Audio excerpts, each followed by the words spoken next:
All right, there we go.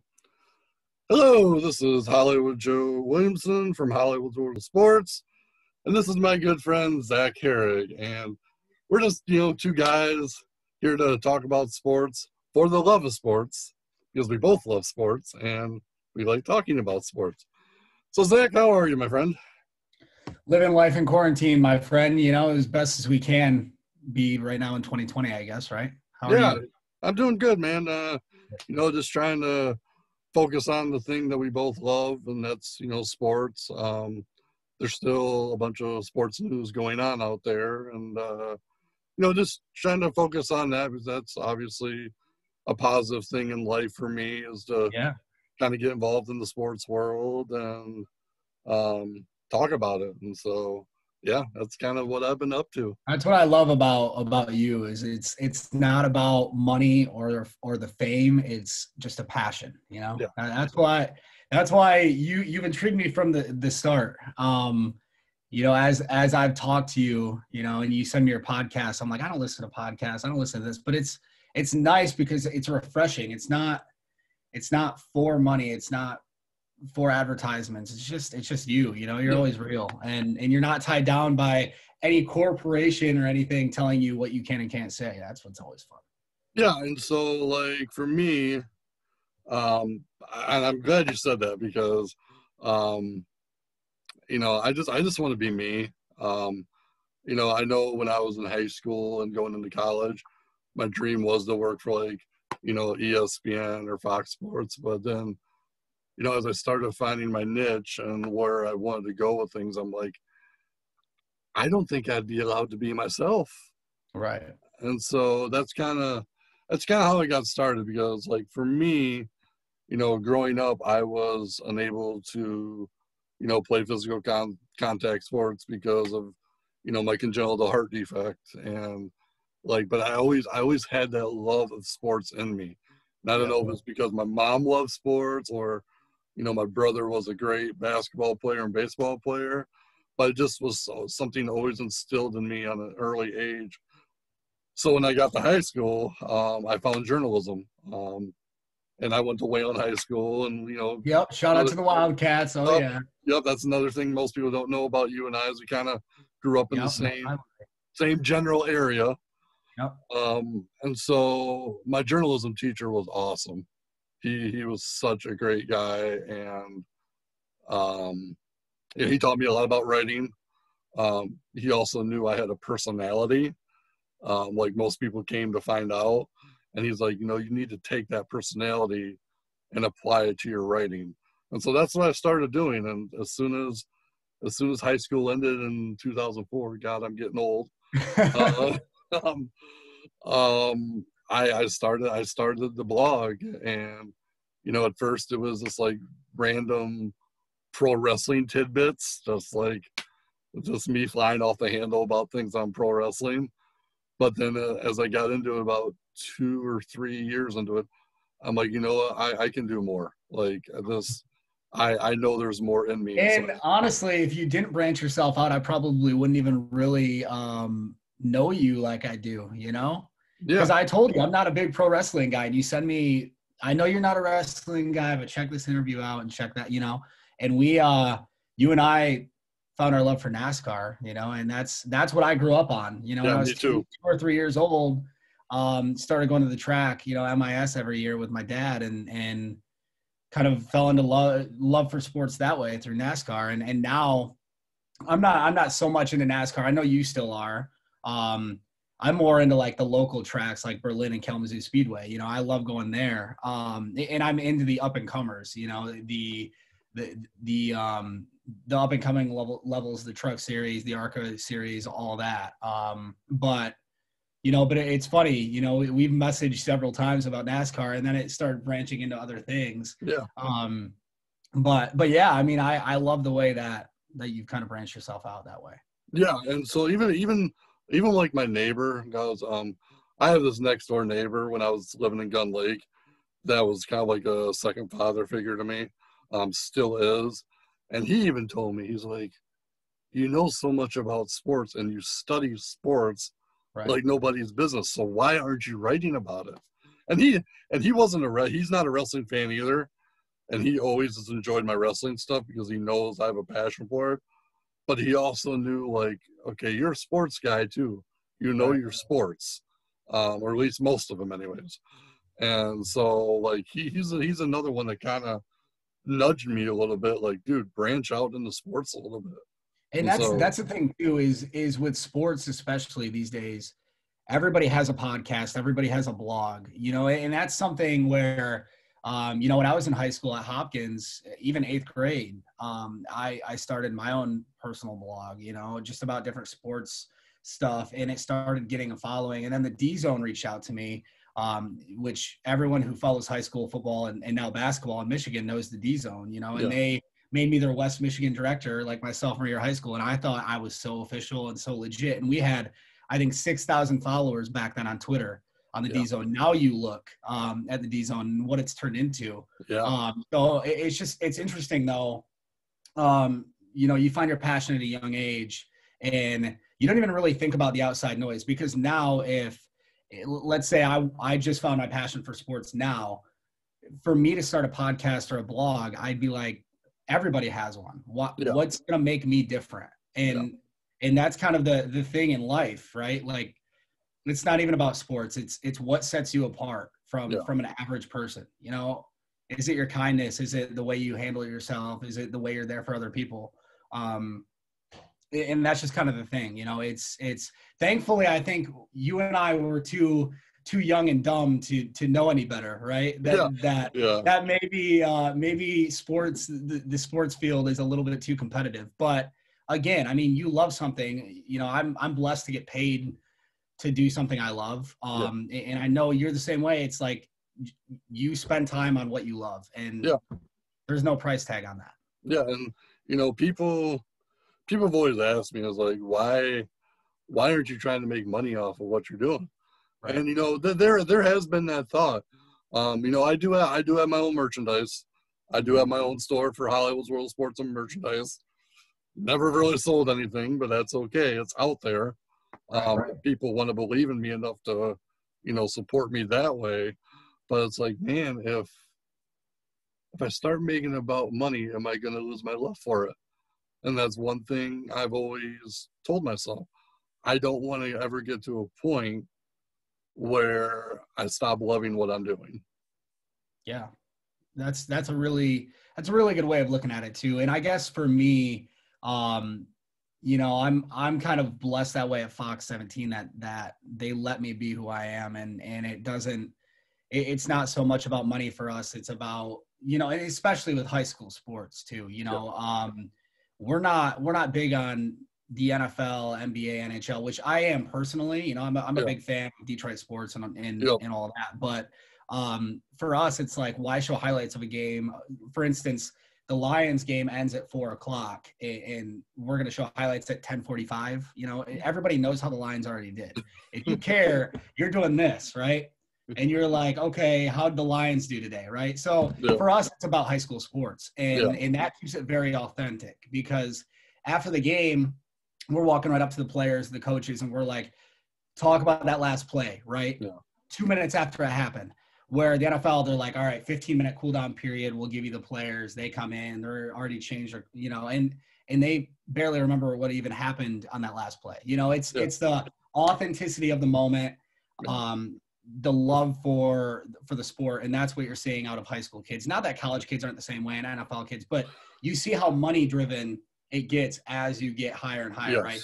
College basketball, college football, even starting to get more. Well, how can I get a deal with a shoe company? How can I, things like that. So it's just fun, it's just fun when you really get down to the lower levels of things, and you don't treat yourself as if you're bigger than someone else, or you're better than somebody else. And you just kind of ground yourself and say, look, for instance, like my high school football radio show, do I think it's going to compete with ESPN 961? Absolutely not. Do I want to compete with ESPN 961? Absolutely not. I have so many friends over there, but it's something different, and it's an opportunity for me just to talk about something I love. And it's not really money driven either. I make a little bit of money off of it, but it's nothing it's nothing major, you know. So it's that's a really good point. You know, Yeah. it's the more money driven things are, it just takes away the love for it. That's a really Yeah. good point. Yeah. So speaking of things people love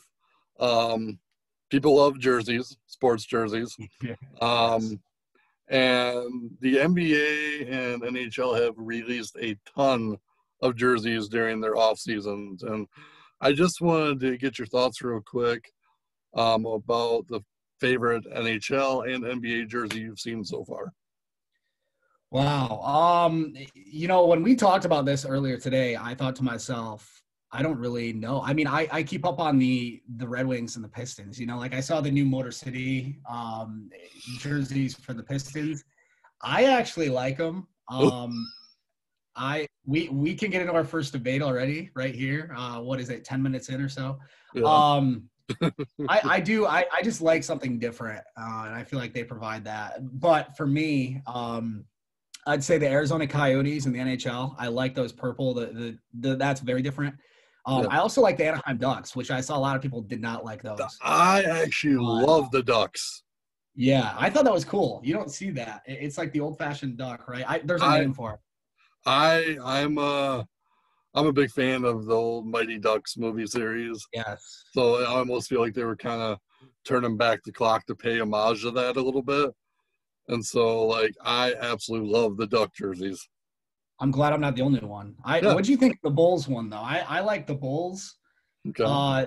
The Chicago is spelled out, and then it looks cool. You know, kind of like the bronze lettering. Yeah. And it has like you have to have an identity, right, to the Yeah. city. And I always thought Chicago with their, you know, the Chicago City flag and all that. Yeah. They branded it really well, I thought. I am a fan of the Brooklyn Nets throwing everything back. Like, I just think the whole like meshing the red, white, and blue together again. They're even doing it on their court, which I'm like, okay, they're gonna have some swag again, and it's not just your ordinary black and white jerseys that they've been having. So I'm actually, as much as I'm not a big Kevin Durant fan or Kyrie Irving, I am looking forward to seeing those jerseys again. Yeah, I agree with you on the Kyrie and KD thing. I also didn't hate the Penguins. I cannot stand the Penguins in real life or Sidney Crosby, but I thought the jerseys were pretty cool. Yeah. Now, are there any jerseys that you own that you love to wear at any given time? No, see, when we talked about this topic too, I'm like, I'm not really a jersey guy. And the thing of it is now that I'm starting to get it, I mean, I'm not as old as you. I'm not old as dirt like Mr. Hollywood over here. But I'm almost 25. And the rule is many people have made an unwritten rule. You cannot wear a jersey of someone who is younger than you, right? That's the unwritten rule in jerseys. I don't know. See, that's another debate. I don't agree or disagree with that. But if there's enough people out there making this unwritten rule, I don't really want to be that guy. But I'll leave you with this.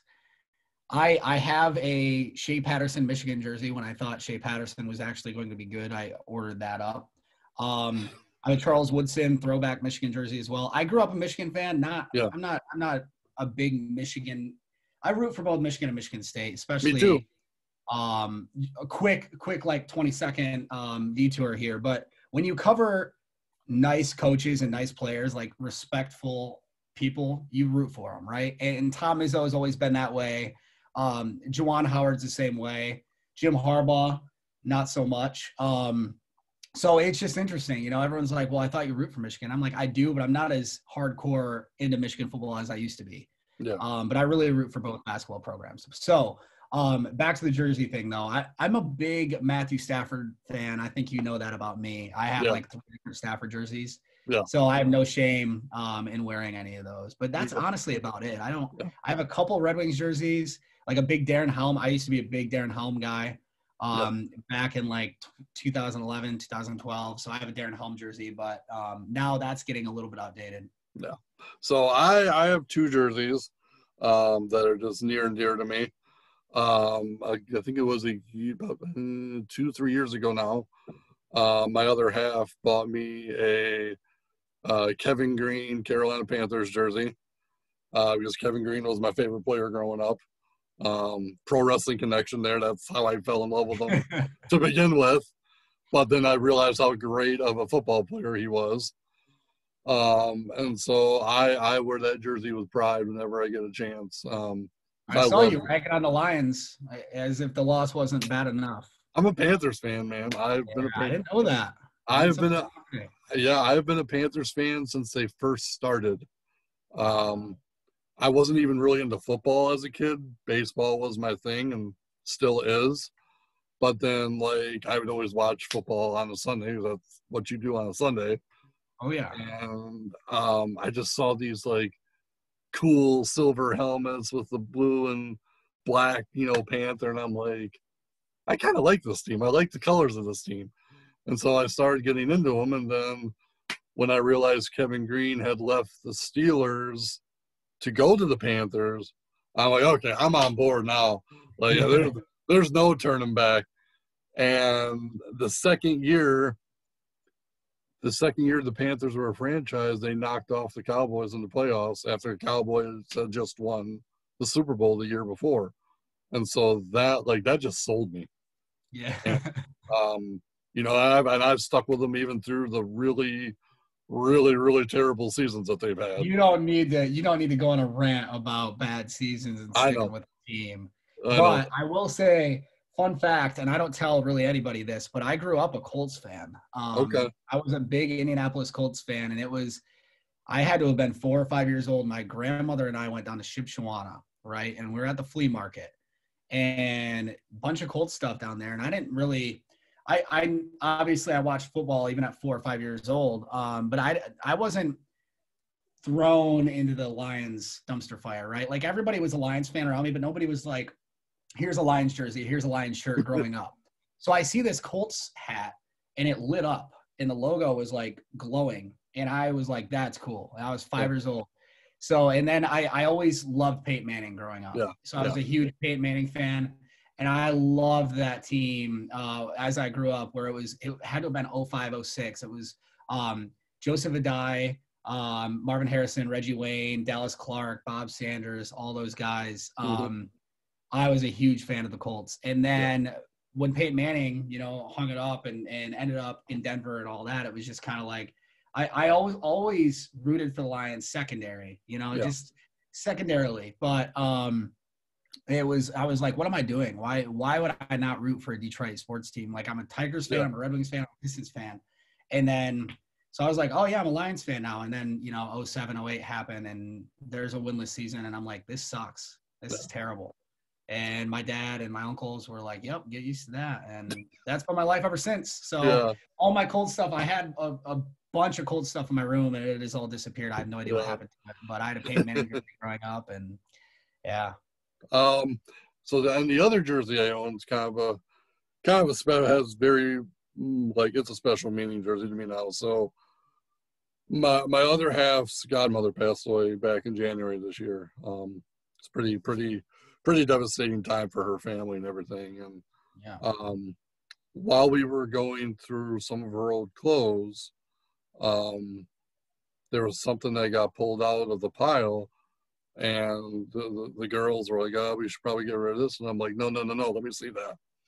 And I opened the bag up to see what it was, and it was a 2010 replica Derek Jeter jersey. Wow.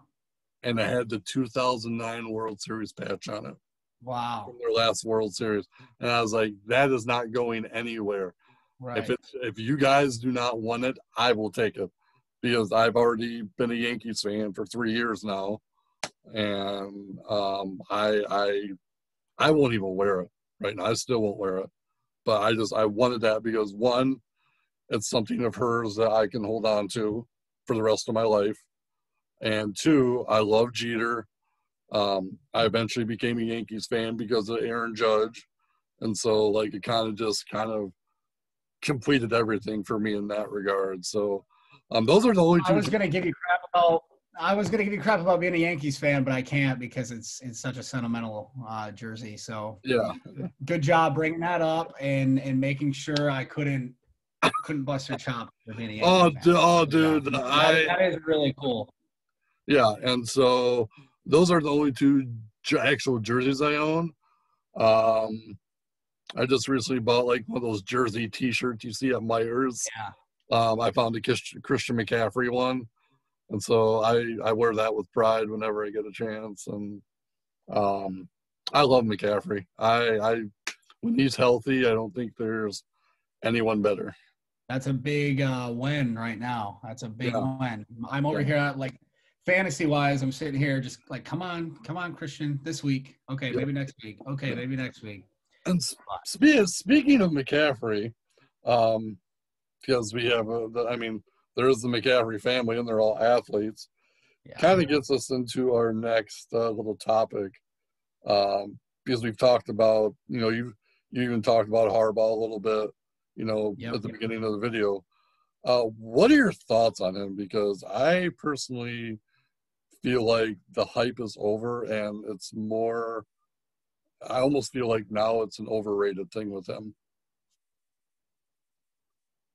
I agree with you. For me, it's hard to believe that Michigan hasn't won a Big Ten title since 2004. And a lot of people forget that. Now, I'm not saying expectations need to be lowered, but what I will say is that, look, Michigan fans, myself included, we're a traditionalist where it's like, well, look at everything we've accomplished in the past, right? Like 1997, a year after I was born, I don't even remember it, right? 2004, I barely remember that. In the early 2000s, late 90s, right? You want to talk about Michigan football, but time's flying. Like you just said, you're like, oh my gosh, back in 2004, right? Like time flies. Yeah. And it feels like I just graduated high school, and many people will be like, oh, you did, but it was 2014. So that was several years ago. So my point is, you look at the run Ohio State is on right now. I mean, they're on an Alabama type of dynasty run. They are. They're going to be on that level, I think, very soon within the next few years. Yeah. So again, I mean, the expectations, they're realistic that you need to beat Ohio State. You need to build this franchise. Or this dynasty rather. You need to win a Big Ten title. I am fully on board with all of that. But at the same point, I think we also need to be realistic with where Michigan football is compared to Ohio State, compared to where they were back in the late 90s, early 2000s. Because again, it's been 16 years. Now, I thought, almost like I'm a Lions fan or something, I thought this was the year. I'm like, okay, everybody's hyping up Milton. He's finally got his quarterback. Well, things obviously went south in a hurry. And the short answer is yes, he's absolutely overrated. I mean, there's no way you can even make an argument the other way that I would listen to. I think the best way, and it's funny because you look back 2 or 3 years ago when Harbaugh started, being rumored for NFL jobs again. Yeah. And he came out and said, no, I'm not going anywhere. And Michigan fans are like, please don't leave, right? Please don't leave. Like, you're our guy. Now you're seeing a complete 180. Michigan fans are like, well, maybe he can go be the head coach of the Jets. Maybe he can go. It's amazing to me. So yeah, I mean, he's absolutely overrated. He hasn't been bad. I mean, you look at the numbers, he has not been bad. No. But the goal was you beat Ohio State and you win a Big Ten championship. Neither has happened, and obviously the clock has run out. Yeah, and he's getting paid a lot of money for. Oh, yeah. And that's another thing that bothers me about sports in general, is that the absurd amount of money people get paid. And like baseball, for example, like guys are getting paid to do like a third of their job. Yep. If you think about it, I mean, yeah, batting three. I mean, if you think about it from a percentage standpoint, okay, so you're batting like a good average is 300 or above. Yeah, so basically, you're performing 30% of the time, and you're getting paid. And so I never ever understood that aspect about baseball. And I've always felt in terms of baseball, mainly baseball, that it needs to be performance-based contracts, honestly. And you look at the same thing on that note. with like starting pitchers. I mean, starting pitchers are the same way. You start every 6 days, right? So you're making 35-ish starts a year. You're paying a guy like Clayton Kershaw 35 million, which they're probably worth it, but it's crazy. I mean, you're seeing the contracts that these players are getting. Patrick Mahomes, 450 million. I mean, where does it stop? I mean, it is going to be outrageous. I mean, in 5 years, you're going to see somebody get $1 billion, I bet. You're headed to that point, because it was, if you remember 5-6 years ago, you looked at $100 million and you're like, oh my gosh, can't believe that person got paid $100 million. And now Mahomes is getting $450 million. I mean, and nobody really bats an eye, because he is worth it. Maybe not worth that amount, but he does deserve to be the highest paid player in the league. So next is what, 500 million? Somebody who thinks better than him, and then you just keep building up, and it's unreal. It's almost like the three majors. Well, maybe not so much as hockey, but almost feels like recently baseball, basketball, football are trying to compete with who can pay their athletes the highest. That's what it feels like to me. Yeah, no, and I agree. And honestly, you mentioned hockey, and I feel bad for hockey players. I think it was Evander Kane from the Sharks who came out and said, we're essentially not putting our players out there enough. You're seeing Mike Trout on a lot of commercials. You're seeing Patrick Mahomes on State Farm, Aaron Rodgers. I mean, you see all these different athletes, right? Yeah. And they do all these advertising endorsement deals and everything. And NHL, I haven't really seen a commercial with NHL players on it. And you can't tell me there's not a bunch of hockey fans. I mean, especially here in Michigan, Canada, all of that. So it's wild to me, because you look at guys like a Connor McDavid, a Sidney Crosby. I mean, those guys are making 10, 12 million, I believe. I could be wrong on that, but about $10 million for the top players. So you look at it, I mean, how many players in the NBA? I mean, an average player is making close to 10 million, you know? And the cream of the crop in the NHL is getting what an average player in the rest of the leagues are getting. I mean, it's just like, I do feel bad for them. And then some players in baseball and basketball and even football, they're getting more money off their sponsorship contracts than their playing contracts. Yep. And it's crazy. And that's like, for me, when you talk about like not being able to put your guys out there and get these guys advertisements, I don't know how much you follow UFC at all, but that's been my biggest frustration with the UFC for the last 5 years, is when they partnered with Reebok, they took so much money out of the fighters' pockets, it was ridiculous.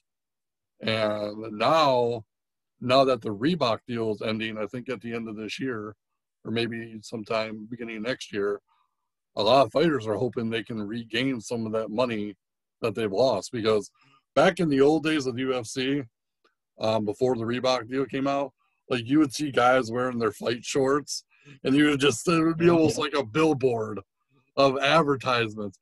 And I always thought that was cool, because it's like, okay, which company is sponsoring that fighter?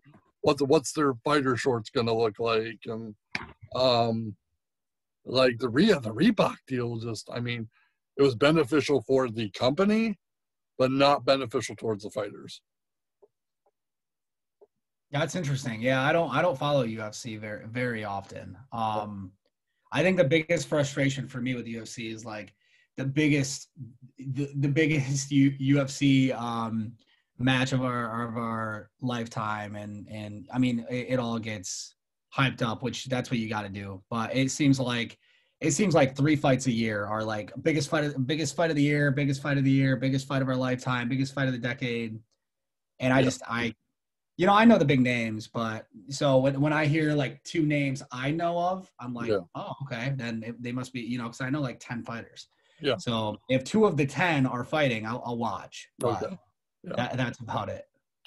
Now, speaking of, we talked a little bit about Michigan State, and the NBA draft.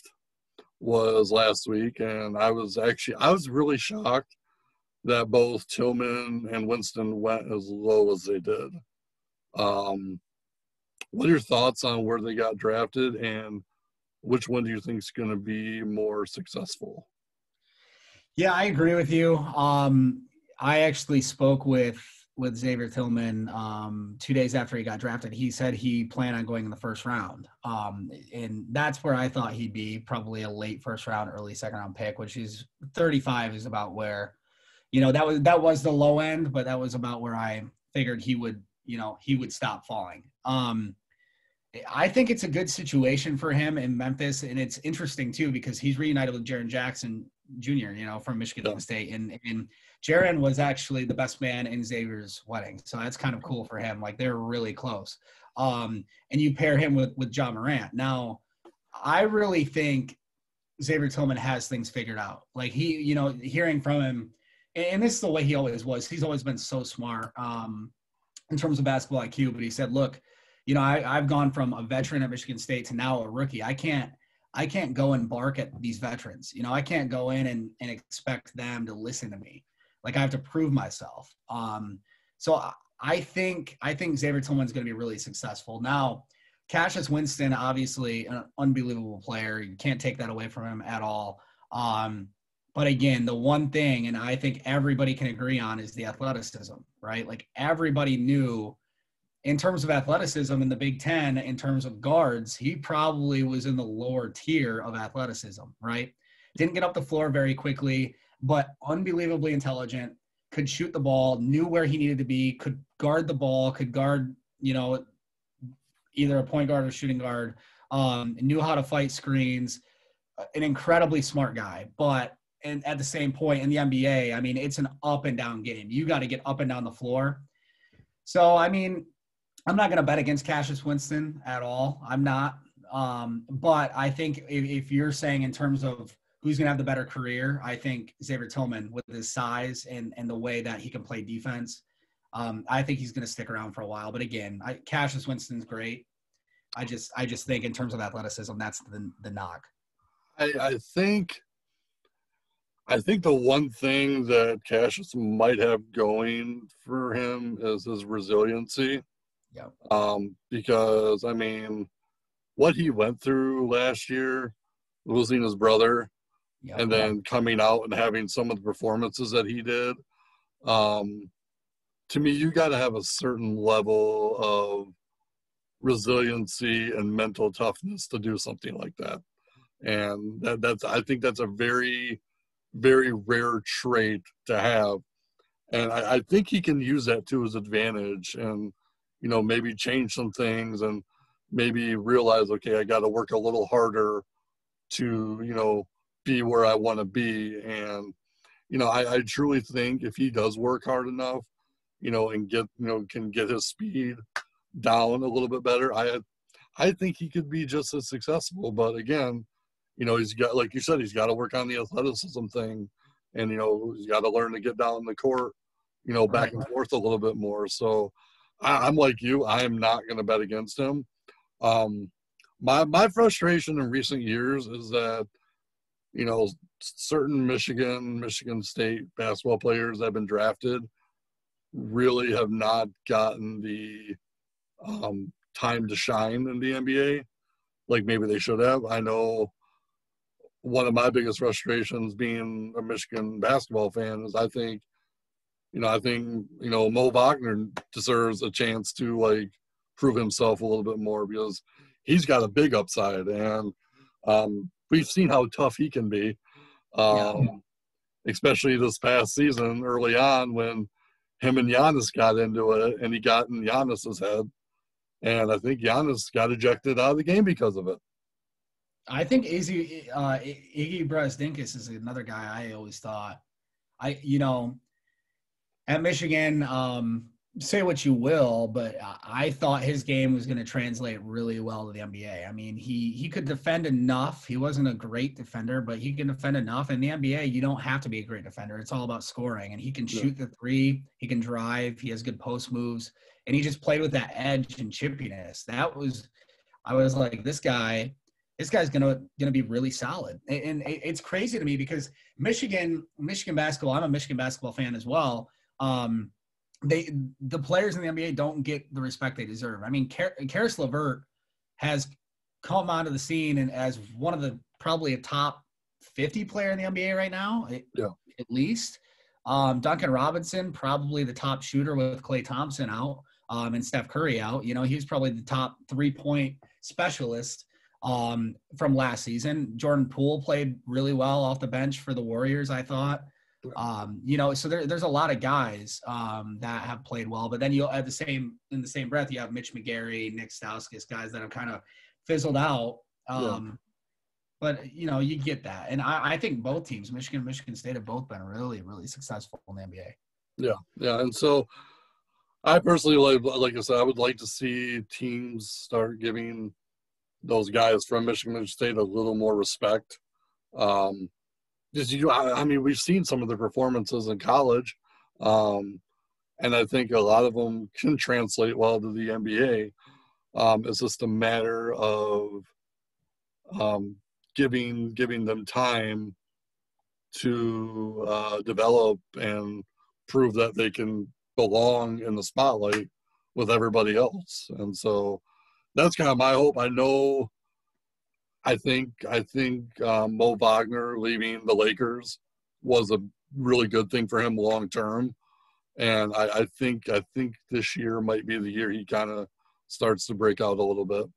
Yeah, I think that's an interesting point too, because so many times we think of great college players as really good NBA players soon, you know, like, oh, you know, for instance, and most of the times that's true because a lot of times a guy like Anthony Davis, who we saw at Kentucky, was really, really good. You knew he was going to be really good because he had the size, he had the post moves and everything. But especially for guards, you don't see a lot of like amazing point guards in the NBA or in college basketball rather go on to be super successful in the NBA. You know, it just depends. Athleticism is the biggest thing I think that carries over from college basketball to the NBA. And that's why I bring that up about Cassius Winston is a lot of times you see college basketball players that you're like, that guy's just really good, right? Yeah. But they don't have amazing NBA careers. They kind of fizzle out. But then at the same token, guys who weren't amazing in college, like a Jordan Poole, who was really good, but he wasn't a national player of the year type candidate. Yeah. Iggy Brasdikis was the same way. Those two guys are making it work in the NBA. You know, they're figuring it out. And when you can shoot and when you can score the basketball, I mean, that translates. And Mo Wagner is a good example of that. Can shoot the three, can go down low, I guess, just has to get better at defending. Yeah, I agree. The one final question I've been waiting to ask somebody from West Michigan about this for actually about a year and a half now. So Wayland, as you know, pretty famous basketball family in Wayland. Used to be the Hudsons. Do you think that Presley Hudson should have been given more of a fair shot in the WNBA? Boy, that's a really good question. I do. You know, I've never seen a women's basketball player like her. I mean, she was just, and the thing of it is too, is like, it was never given to her. You know, she worked her ass off for all of that. I mean, she just, everybody that I talked to about her, she's the first one in the gym, last one to leave. And that was that way when she was at Central. And I talked to her when she signed in the WNBA and she was like, I'm just going to work and do whatever it takes. And again, just like Cassius Winston, you're like, I'm not betting against her, you know, but I don't know enough about the WNBA in that respect where what do they value? You know, is it that athleticism? Is it, you know, because obviously she can shoot, she can defend, she works extremely hard. Yeah. So I mean, it's easy to say yes, but I guess when we aren't at the tryouts, we aren't at the practices, seeing who she's going up against and seeing a lot of times, you know, you get to carry 12 players or 15 players and you probably have 2 or 3 right on the outside looking in that you're like, twist my arm, you know? So it is tough. I mean, it's obviously, and being biased, I'd say absolutely, Yeah. but again, I mean, we're talking about the top league in the world. So, it is tough. It's tough to remove yourself from a situation and say, okay, what did it come down to, Yeah. For me, I was really frustrated when she got cut. Um, because I do watch some WNBA games. Um, I don't like you, like I don't fully know what goes on in tryouts and practices, but watching the games, I thought in my mind there she's better than 90% of the shooters in the league. And to me, like, the thing of it is Steph Curry didn't find success right away. Right. You know, um, most of that Golden State team didn't find success right away. It took them time to get where they needed to go. And so I think, and another example of, a Michigan State player needing time, I think if she had been given more time to adapt to the WNBA culture, I think she could have been a top tier player there. It does raise the question though about the size, because she is, I don't have her height right on the top of my mind, but she is a little bit smaller, I think, compared to most WNBA guards. And I could be wrong, but I would assume that's a factor as well. It might not be the deciding factor, but Yeah. but again, yes, to answer your question, I absolutely do believe she deserved a shot. Somewhere. Maybe it wasn't even with the Storm, but somewhere. But if it was a size thing, okay, but that's just somebody who wasn't getting to know her well enough, because you have to know Presley's character, work ethic, the whole family, honestly. The whole family, yes, the whole family. family. Because I've known her dad for a very, very long time, and he is another one that just works hard at his job. Just a great ethical man in general. Even the boys, I've watched all the boys come up the ranks, and so it's definitely a family thing with them. And so I've always had very, very, very big time respect for all of them.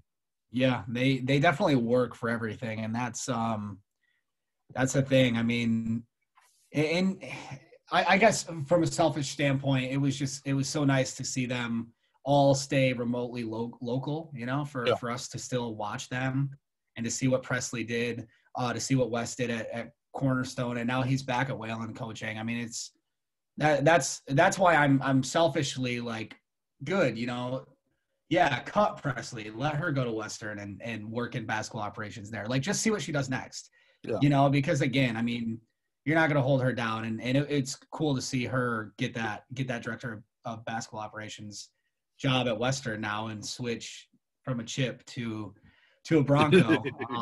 I mean, that's. I'm sure we should. Every day. We should rub that in Jim Costa's face a little bit.